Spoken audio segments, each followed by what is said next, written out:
With superhero versus movies being a hot thing right now with films such as Batman v Superman and Captain America Civil War, I'd like to see a Toxic Avenger versus movie come out soon. I mean, why couldn't we see this guy go up against Spawn or Blade or Captain Underpants? The possibilities are endless.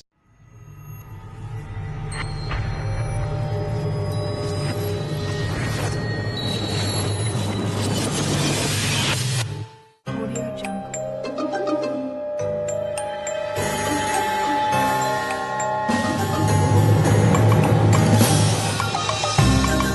Audio Jungle.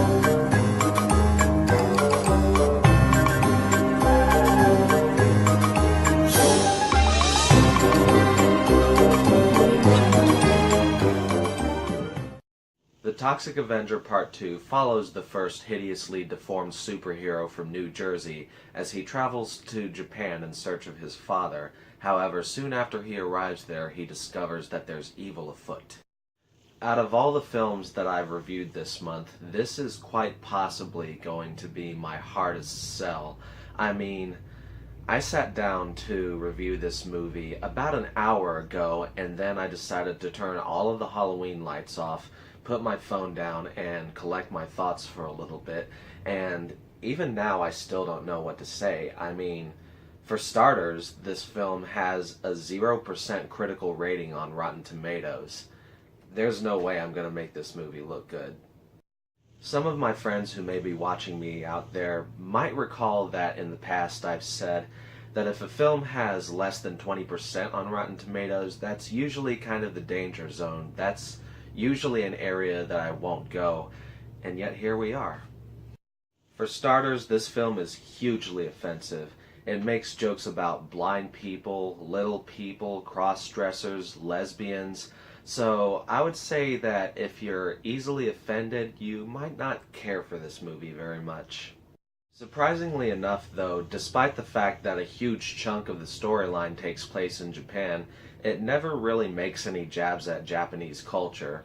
There's a lot of absurdity going on, but it's never any more silly than the scenes that take place in America. It actually embraces Japan in a very loving sort of way.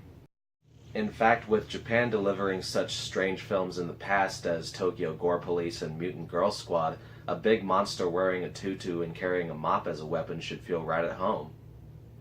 Actually, there's your next superhero versus movie, Have the Toxic Avenger Meet the Mutant Girl Squad.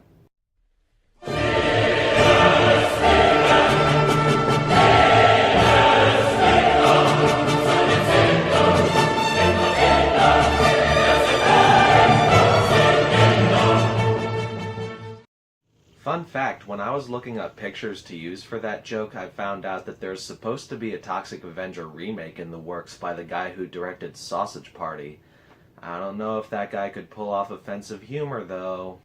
Another thing to note is that the fight scenes in this movie do not last very long. Every time Toxie faces off against this evil enemy, he usually takes less than a minute to dispatch of them in a really silly, cartoonish sort of way. The movie does begin with a very long fight scene that practically takes forever, but that's because the bad guys are sending so many of their minions after Toxie at once that it takes him a little while to get the job done, but he eventually does it. The Toxic Avenger himself is basically just a lovable Boy Scout. He's almost like Superman if Superman was a hideously deformed monster who went crazy every time evil was nearby. Come to think of it, if he had that ability, Lex Luthor would have been dead a long time ago.